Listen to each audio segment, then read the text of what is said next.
Pembacaan Alkitab tanggal 8 April tahun 2023, hari ke-98.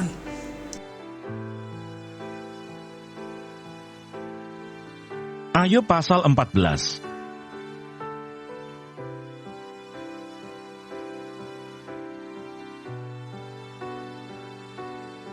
Setelah mati tidak ada harapan lagi.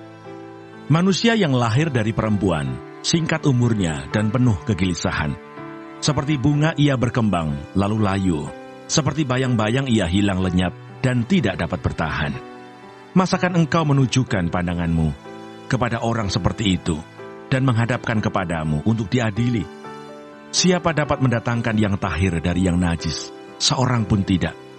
Jikalau hari-harinya sudah pasti, dan jumlah bulannya sudah tentu padamu, dan batas-batasnya sudah kau tetapkan, sehingga tidak dapat dilangkahinya, hendaklah kau alihkan pandanganmu daripadanya, agar ia beristirahat, sehingga ia seperti orang upahan dapat menikmati harinya.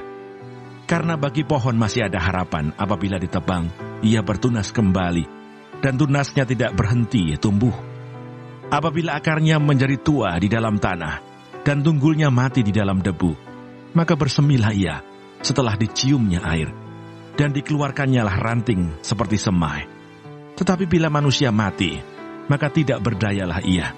Bila orang binasa, di manakah ia? Seperti air menguap dari dalam tasik, dan sungai surut dan menjadi kering. Demikian juga manusia berbaring dan tidak bangkit lagi. Sampai langit hilang lenyap, mereka tidak terjaga dan tidak bangun dari tidurnya. Ah, kiranya engkau menyembunyikan aku di dalam dunia orang mati. Melindungi aku sampai murkamu surut, dan menetapkan waktu bagiku, kemudian mengingat aku pula. Kalau manusia mati, dapatkah ia hidup lagi?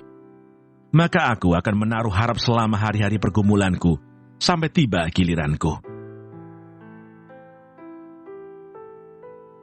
Mazmur 31.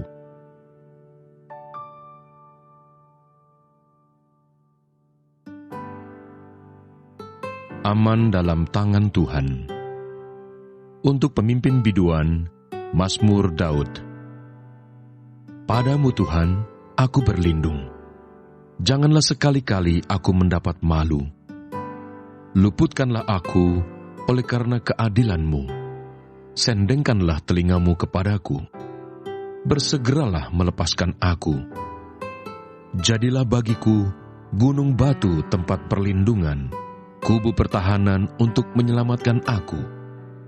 Sebab engkau bukit batuku dan pertahananku, dan oleh karena namamu, engkau akan menuntun dan membimbing aku. Tetapi aku, kepadamu aku percaya ya Tuhan. Aku berkata, engkaulah Allahku. Masa hidupku ada dalam tanganmu.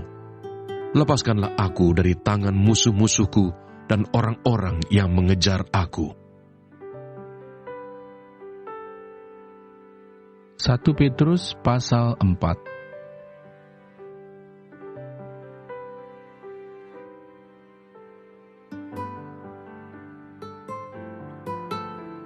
Jadi, karena Kristus telah menderita penderitaan badani, kamu pun harus juga mempersenjatai dirimu dengan pikiran yang demikian. Karena barang siapa telah menderita penderitaan badani, ia telah berhenti berbuat dosa, supaya waktu yang sisa jangan kamu pergunakan menurut keinginan manusia, tetapi menurut kehendak Allah. Sebab telah cukup banyak waktu kamu pergunakan untuk melakukan kehendak orang-orang yang tidak mengenal Allah. Kamu telah hidup dalam rupa-rupa hawa nafsu, keinginan, kemabukan, pesta pora, perjamuan minum dan penyembahan berhala yang terlarang. Sebab itu mereka heran bahwa kamu tidak turut mencemplungkan diri bersama-sama mereka di dalam kubangan ketidaksenonohan yang sama, dan mereka memfitnah kamu.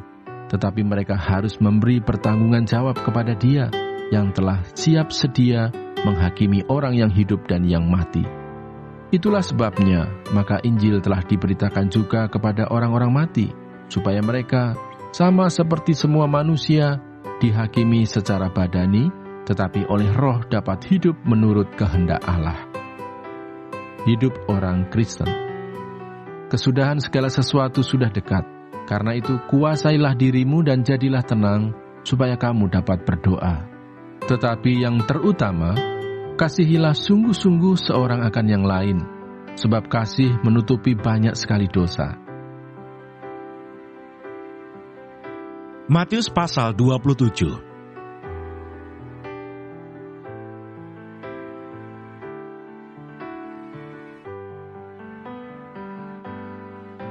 Yesus dikuburkan. Menjelang malam datanglah seorang kaya, orang Arimatea, yang bernama Yusuf, dan yang telah menjadi murid Yesus juga. Ia pergi menghadap Pilatus dan meminta mayat Yesus. Pilatus memerintahkan untuk menyerahkannya kepadanya.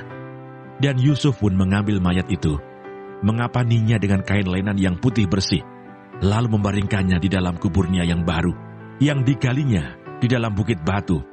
Dan sesudah menggulingkan sebuah batu besar ke pintu kubur itu, pergilah ia. Tetapi Maria Magdalena dan Maria yang lain tinggal di situ, duduk di depan kubur itu. Kubur Yesus dijaga. Keesokan harinya, yaitu sesudah hari persiapan, datanglah imam-imam kepala dan orang-orang Farisi bersama-sama menghadap Pilatus. Dan mereka berkata, "Tuan, kami ingat bahwa si penyesat itu sewaktu hidupnya berkata, 'Sesudah 3 hari aku akan bangkit.' Karena itu perintahkanlah untuk menjaga kubur itu sampai hari yang ketiga. Jikalau tidak, murid-muridnya mungkin datang untuk mencuri dia, lalu mengatakan kepada rakyat, 'Ia telah bangkit dari antara orang mati,' sehingga penyesatan yang terakhir akan lebih buruk akibatnya daripada yang pertama." Kata Pilatus kepada mereka, "Ini penjaga-penjaga bagimu. Pergi dan jagalah kubur itu sebaik-baiknya." Maka pergilah mereka, dan dengan bantuan penjaga-penjaga itu, mereka memeterai kubur itu dan menjaganya.